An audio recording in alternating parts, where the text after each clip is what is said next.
જેતપર ખેડૂત આંદોલન પાર્ટ 2 ની જે પૂર્ણાવૃત્તિ થઈ, પરંતુ એના પછી હવે પાર્ટ 3 ને લઈ મિટિંગોનો દોર શરૂ થઈ ગયો છે અને હવે ખેડૂત આગેવાનો દ્વારા જે મિટિંગ કરવામાં આવી છે એ મુદ્દે હવે મોટો ખુલાસો સામે આવ્યો છે.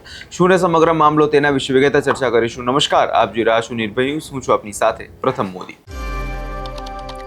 ગુજરાતભરની અંદર જે ખેડૂતોના ખેતરની અંદર વીજ થાંભલાઓ નાખવામાં આવી રહ્યા છે એની સામે હવે જેતપર ગામની અંદર આપણે જોયું કે જે જેતપરના ખેડૂતો હતા તેમના દ્વારા અમરનાથ ઉપવાસ પર ઉતરવામાં આવ્યા હતા.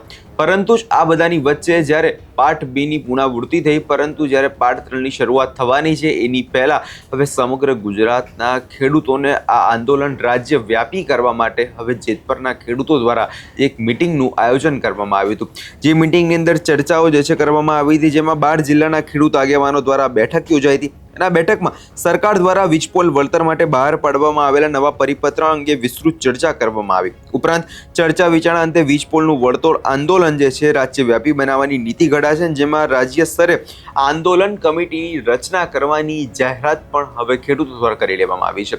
સૌ પહેલા આ મામલાને લઈ ખેડૂતનું શું કહેવું છે એકવાર એ સાંભળી લઈએ.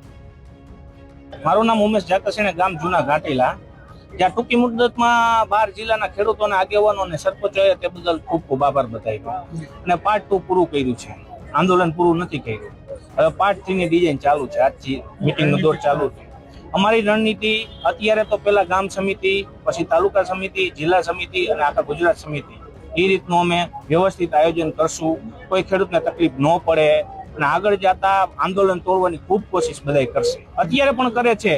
ધાક, ધમકીઓ, સામ, દામ, દંડ બધું અજમાવે, પણ કોઈના બાપથી બીવાનું નથી. અમને પણ નાના મોટા પ્રેશર જે વાયા કરાવે છે, પણ જો સર પે કફન બાંધ કે નીકળે હે, કિસી સે ડરતે નહીં હે. એટલે શાનમાં સમજી જાવ. બાકી તાકાત હોય ખુલ્લું તલવાર લઈને આવી જાય. ઉમેશ જાકરસિંહ અડધી રાતે ગમે ત્યારે ફોન કરજો, રોડ ઉપર આવશે. બાકી કઈ કોઈના બાપથી બીતા નથી. અને હું આ ગુજરાતના 18,000 સરપંચને કહેવા માંગુ છું, મારા ઘરના સરપંચ છે, હું સરપંચ પ્રતિનિધિ તરીકે આવ્યો હું. એટલે તમે કોઈના બાપના ગુલામ નથી ને બીઓમાં. તમારે એને જરૂર હે 500 મત લઈને બેહો, 1000 મત લઈને બેહો, પગ દબાવ આવશે. ખાઈતે હુતા આપણે હિતાઈશું ને, ધારાસભ્ય કેવા આવશે, હાલો ને ઉમેશભાઈ, હાલો ને ભાવેશભાઈ, હાલો ને મહેશભાઈ. એટલે આપણી તાકાત, આપણે ગામની યુનિટી રાખો. આપણે એના જવાની જરૂર જ નથી. ગ્રાન્ટ દે નો દે કઈ નહીં ને, અને વિકાસની વાતો ક્યાંથી કરશે ગ્રાન્ટ નહીં દેતો. એટલે અત્યારે આ રીતને દબાવે છે. MLA હોય, MP હોય. આ મોરબી જિલ્લાના સરપંચો 70 જણાએ જયારે ચીમકી દીધી ને, ભોતિયા ઢીલા થઈ ગયા. એના રાતે 8 વાગે અમને બોલાવવા પડ્યા હતા કે તમે ગામમાં જાઓ, ખેડૂતની જાતા રોકો, સમજાવો, ઉગ્ર કરોમાં. એ કે એવું આવશે જીઆર કે તમે અમને હાર પહેરવા આવશો. આમાં શું હાર પહેરવા? મરી જાવ તો આવી હાર પહેરવા, એવો આવ્યો જીઆર. બાકી કઈ આવ્યો નથી. અને ગુજરાતના સરપંચ કોઈથી બીવોમાં ખુલ્લા નીકળો.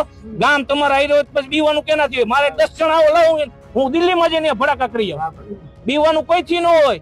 ગામ આપણે રહીને બીવાનું હોય. તમને ગામે કીધું જાવ, ગામના પ્રતિનિધિ તરીકે તો આ પક્ષની ગુલામી કરવાનું બંધ કરો ને. કેટલા જિલ્લાના ખેડૂતો આજે 12 જિલ્લાના આવ્યા છે અને કાલ બીજા 12 આવવાના છે. અને અન્ય કોઈ આવી ન શીખ્યો તો કાલે પણ આવો. આપના માધ્યમથી કહેવા માંગુ છું, કાલ પણ આવજો. બાકી કોઈથી બીવાનું નથી. અને કોઈને વેમ હોય ને તો કાઢી નાખવાનો હોય. જો આ આજુબાજુમાં જો કેટલા ખેડૂત આવે, કોઈ નવરા નથી હો, બધાને કામ છે. સરકાર દ્વારા જે હમણાં પરિપત્ર જાહેર કરવામાં આવ્યું એના વિશે એ ખાસ મુદ્દો સારું તમે યાદ કરાવ્યું.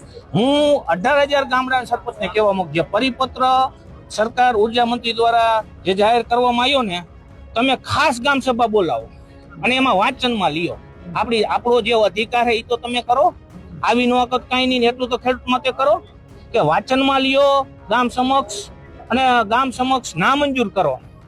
18,000 ગામડા કરે ને એટલે 4 પગે થઈ જાય સરકાર. 4 પગે કેમ? પૈસા બાપા કરતી આવે, ક્યાંય જવાનું નથી. આ તો શું ભાગલા કરો, રાજ કરવા નીતિ હાલે છે. પણ અત્યારે આ ધન્યવાદ દેવાય કે અત્યારે ખેડૂત એક થયા છે. આવી એકતા રાખજો અને જરૂર પડે અડધી રાતે ફોન કરજો ગમે જિલ્લામાં, ગુજરાતમાં. અને હું આપણા મીડિયાથી માધ્યમ કે જ્યાં સુધી આ ખેડૂત આંદોલન પૂરું ન થાય ને ત્યાં સુધી કોઈ પણ જાતનું મારે બીજું કામ કરવાનું નથી. તન મન ધનથી નીકળી જવાનું છે ખેડૂત માટે. હવે અહીંયા તમે જે રીતે ખેડૂતને સાંભળ્યા અને જે આ મિટિંગમાં ચર્ચાઓ કરવામાં આવી છે, તેમાં મોરબી જિલ્લા સમગ્ર સહિત ગુજરાતમાં હાલ ખાનગી કંપનીઓ દ્વારા જે વીજ પોલ ઊભા કરવામાં આવી રહ્યા છે, વીજ વાયરની પથરાવણી કામગીરી ચાલી રહી છે અને ખેતરોમાં ઊભા કરાતા વીજ પોલ અને પસાર થતા લાઇનના બદલામાં ખેડૂતોને ઓછું વળતર મળતું હોવાથી નારાજગી જોવા મળી રહી છે. આ અગાઉ યોગ્ય વળતરની માંગ સાથે જેતપર ગામે ખેડૂતોએ 19 દિવસ આ અમરનાથ ઉપવાસ કર્યો.